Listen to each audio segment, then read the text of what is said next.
Visionaries is proud to present its 20th season on public television. Sometimes you read the paper and watch the news, and it seems like there's more bad news than good in the world.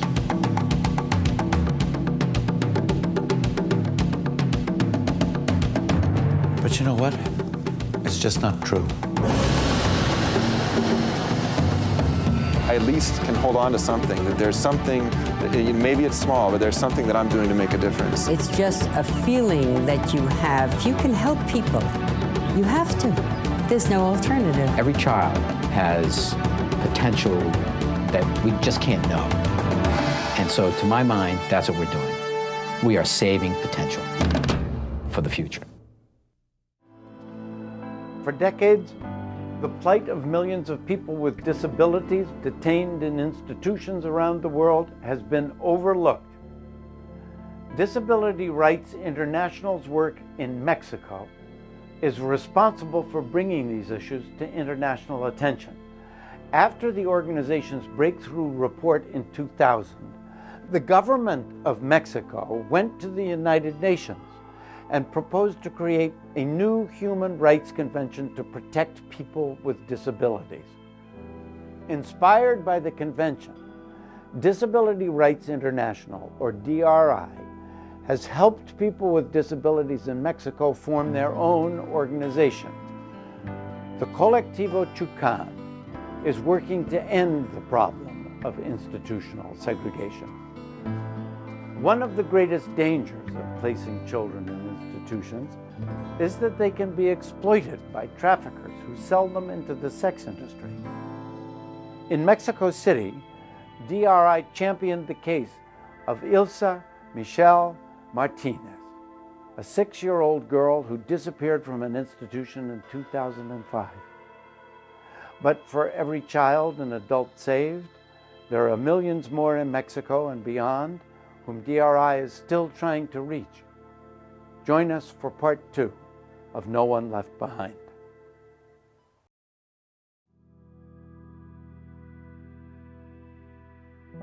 Pasa en mi mente las cosas que viví en casitas, en albergues, y es muy difícil para los niños, la verdad. Hay veces que los más grandes te usan para cosas, y la verdad no me gustaría que los niños pasaran por eso. The Ilse Michelle case started with violence in her home. The prosecutors were brought in. She was put at the temporary shelter. Other family members, extended family members, said, "We'll take her in. She doesn't need to be put in an institution." And her grandmother tried everything she could to convince the authorities not to put her in any institution at all. La parte más difícil fue cuando me separé de mi familia y me fui al albergue y me dijeron que me iba a quedar 3 días y me quedé 1 año, 2 años. Creo que esa fue la parte más difícil. Sí, también fue muy duro en el albergue porque no convivía mucho con las otras personas, me castigaban mucho. La mayoría del tiempo estaba encerrada en un cuarto. Fue el más difícil. The grandmother told me that she went in, she tried to visit her. She was not allowed inside. From the reports of the families, she then disappeared. We brought this case not just to local attention, but to international attention. To demonstrate the dangers for why oversight was needed, a 6-year-old child should not be stuck in jail. Step 1, you make sure to try to find a loving grandmother, an extended family member, a place where they'll be safe.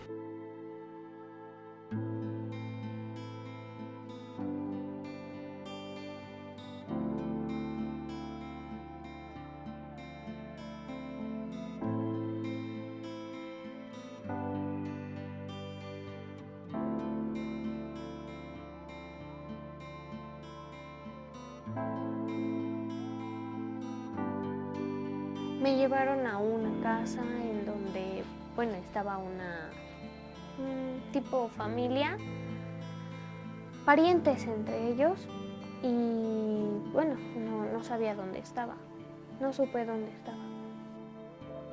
Apparently, she had been transferred to this other institution, run by an evangelical order.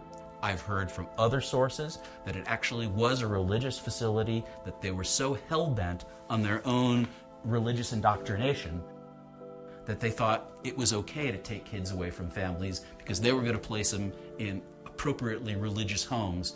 Y ellos justificaban esa victimización, digamos, de estas personas menores de edad para sacarlos de su núcleo familiar y trasladarlos a otro que ellos, no la autoridad, consideraban que era el adecuado, ¿no? You have an Attorney General's office that puts a lot of kids in these temporary shelters, and the families don't have access to them. Then, without the family's knowledge, they go to an orphanage where they're trafficked out. But you still believe that the Attorney General's office isn't part of this trafficking. A raíz de este caso en particular, fueron investigadas varias autoridades, no sé la profundidad ni el nivel, pero fueron investigados por la Fiscalía de Servidores Públicos.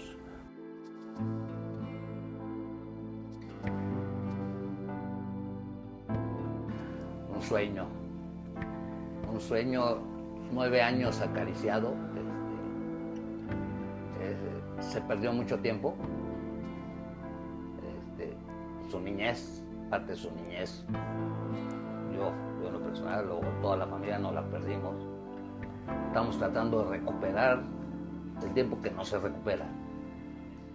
Ilsa Michelle, she's one of the lucky ones. It's rare that anybody is trafficked, especially a child, and gets out alive. Children in orphanages are sitting ducks for trafficking. We have documented children being trafficked for sex, organs, labor, child soldiers, illegal adoptions. So they're in a place that's locked away. We can't get into a lot of these places sometimes. No one even knows in many institutions how many children are in the institutions, so they can go missing and no one knows.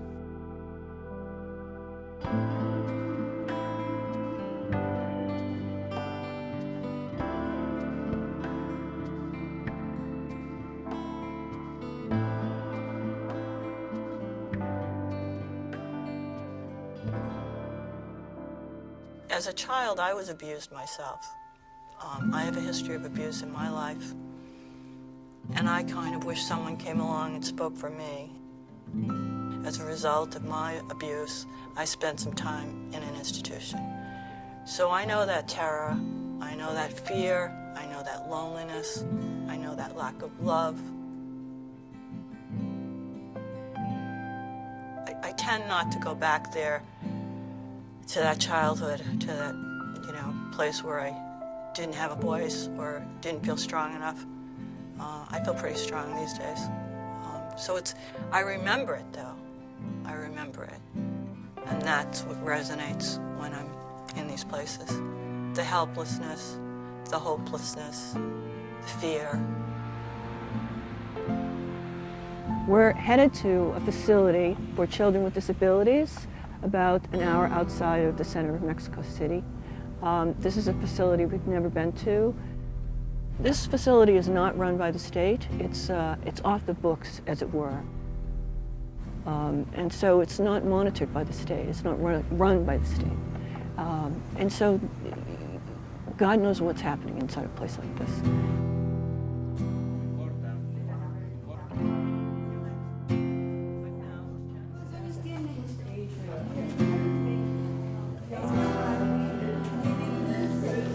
She is in permanent restraints.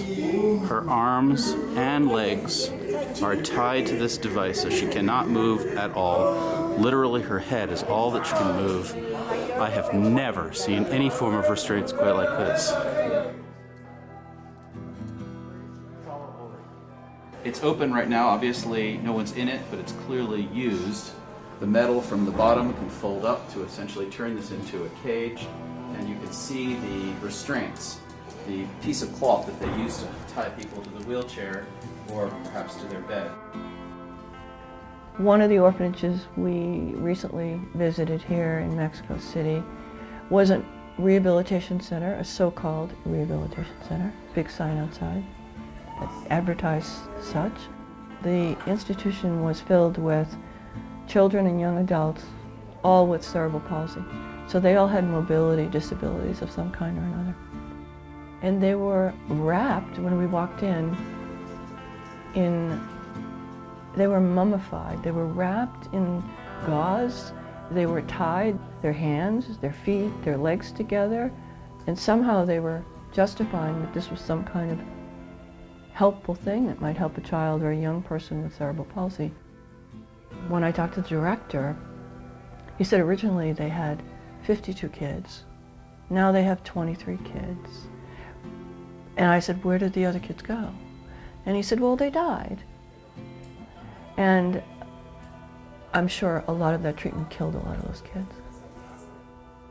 I talked to an occupational physical therapist the next day about it, and she said the circulation would be squeezed off. They'd just get worse and worse and worse.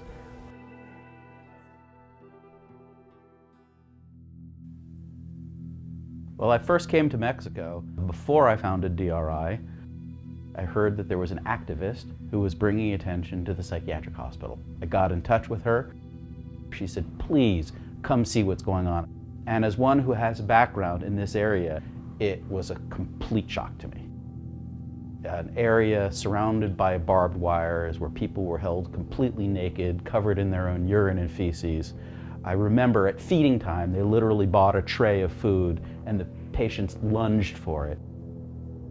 And it was at that moment that I knew I had to do something about this. So I was able to come back in the late 1990s and start an investigation. We did a comprehensive report. In one psychiatric facility that we visited, there was no heat, there was no running water. People were literally freezing to death.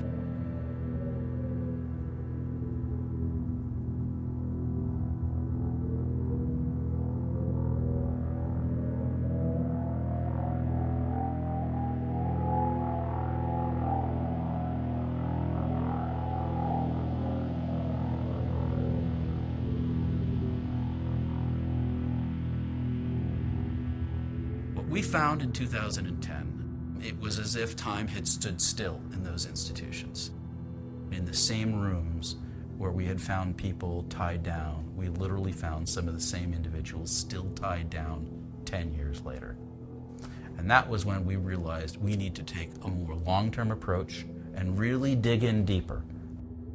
People have been focusing for years on ending abuses in institutions, but to actually demand a right to be part of society, to demonstrate that there's kind of a pervasive discriminatory effect of segregating people with disabilities from society has never been done before.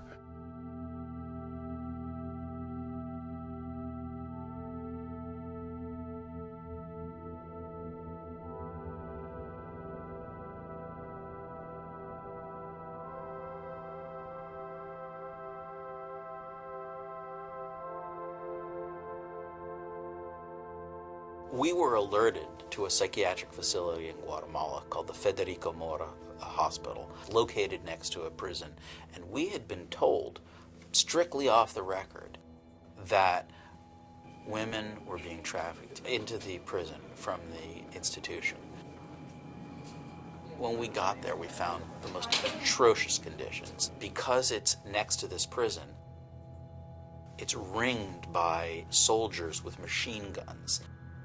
Instead of protecting people, the soldiers, the armed police, are preying on children and adults in the facility. It is a place of terror.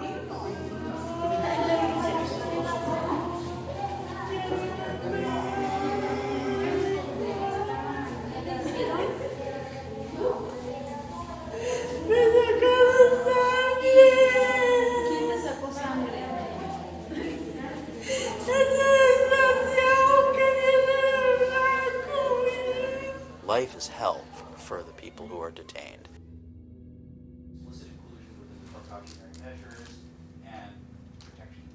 Well, after 3 years of effort investigating conditions in this extremely abusive facility, to be able to be in a position where we're all here together to meet with the government of Guatemala, to meet with the commission, to present them our findings of abuse, and to file this case is, I think, a really important moment. So we have it fresh off the press and ready to be signed, and let's go to it.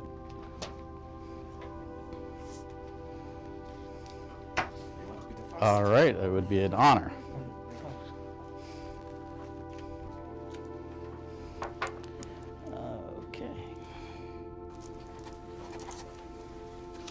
We are going to the Inter-American Commission to demand immediate action.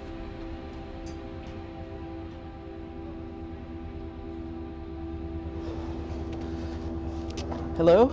All right, we have a petition to submit.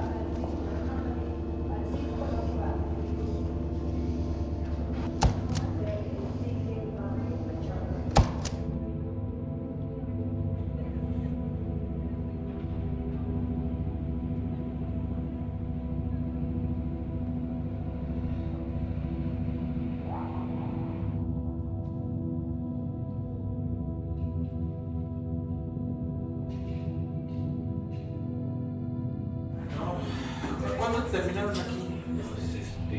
Unos libros.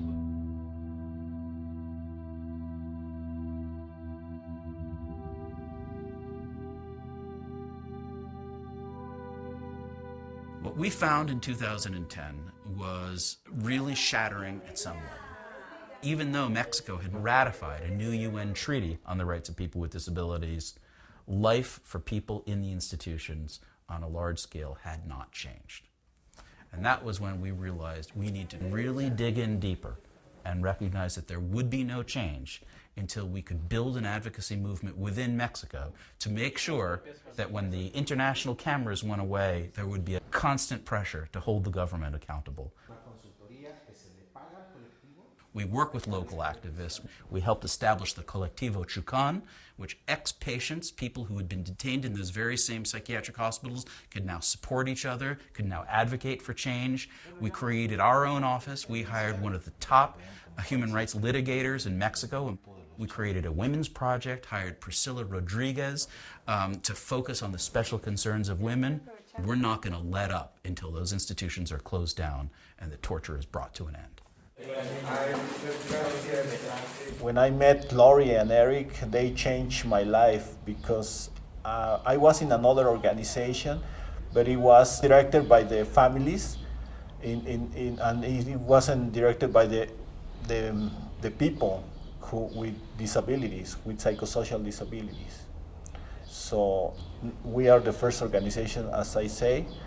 We empower ourselves and we empower other members so they can be able to take their own decisions and take their lives back into the society.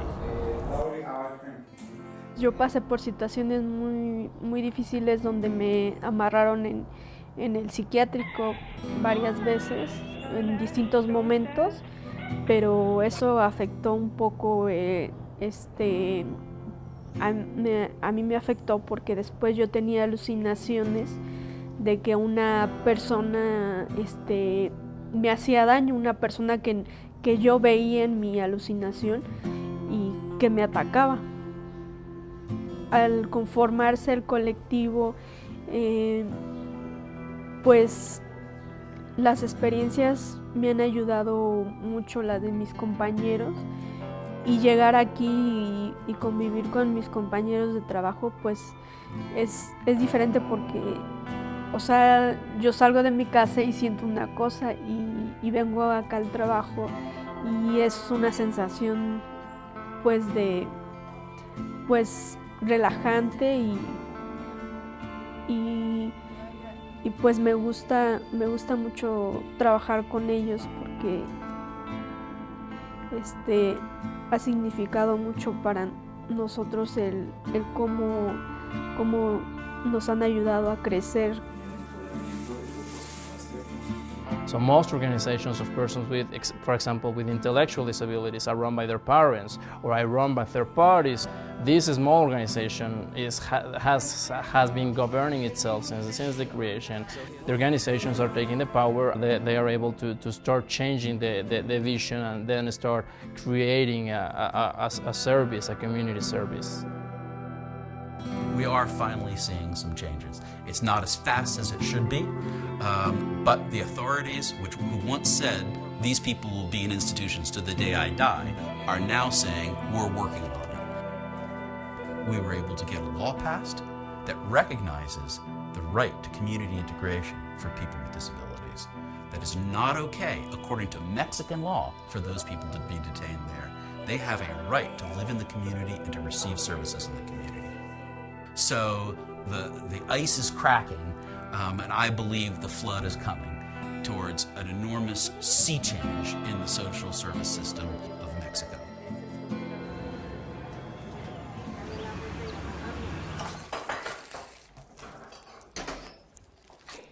Sí, aquí en la cocina.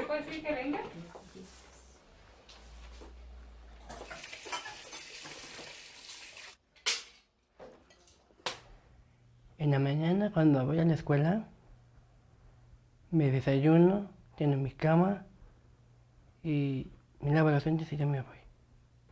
Después de que regreso de la escuela, descanso, le ayudo a mi mamá o a mi papá.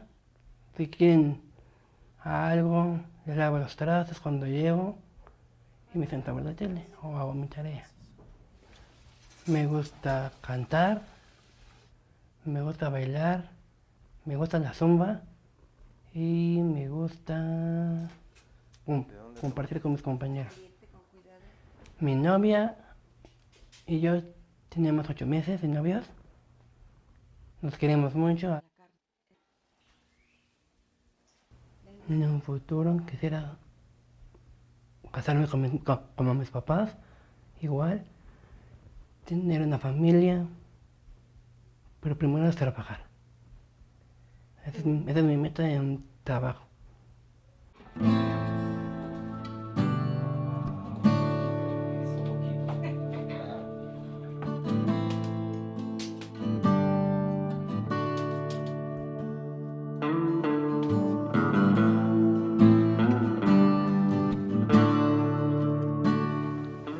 El primer consejo que le puede uno dar es que no se rinda. Que luchen, que toquen una y otra puerta, hasta que esa puerta, no sé, 20, 30, no sé cuántas puertas se abran. Pero hay que darles oportunidad y conózcanlos, son lindos y pueden muchísimas cosas. Solo denles la oportunidad. Right? Yo tengo un hijo que tiene más o menos tu edad y le gusta mucho estar conmigo. At 9/11, we were all very struck by the image of people fleeing the burning and collapsing structures, and then you look at the reverse migration of courageous firefighters going into the buildings, where every sane person is trying to get out. And that reminds me a lot of Lori, who suffered abuse herself. And so she goes looking for children that are experiencing abuse, the most vulnerable children in the whole world. It doesn't seem like running back into the flames. It seems like putting out the fire, maybe, hopefully. The most challenging part of this job, for me, is to see people in such pain. The best part of the job is that I can do something. I can walk away, but not forget that child who was tied up. I do have some capacity to help. Someone on the outside world has to do something about this. And that's where I get my strength, really. That's where I get my strength.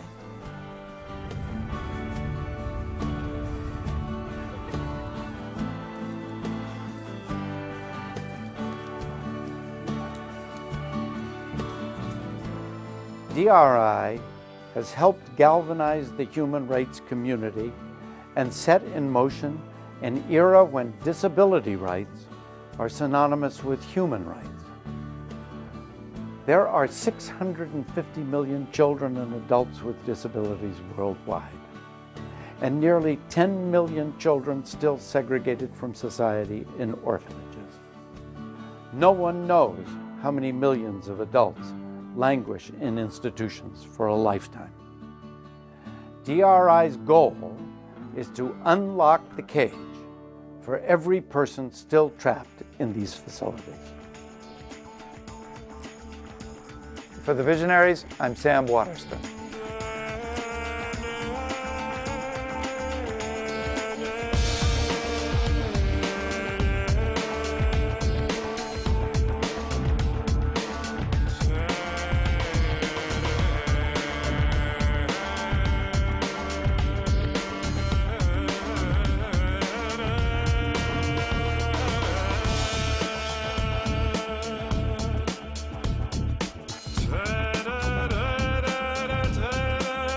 Visionaries is brought to you through the generosity of Nick Candy and Holly Valance, Conrad Clausen, Acuma, Jeff and Mary Madura, International Raw Materials, Lockheed Martin, Wilma Harris in memory of her parents August and Martha Ubell, Howard and Maxine Lewis, Foundation for the New York United Hospital Medical Center in memory of Ryan Mahoney, First Metro Bank, Pelagro, San Antonio Friends, Mr. William Ingley and Ms. Jane Madden, Bank of America, Fertilizer Industry Roundtable, the A.J. Sackett and Sons Company, and the following.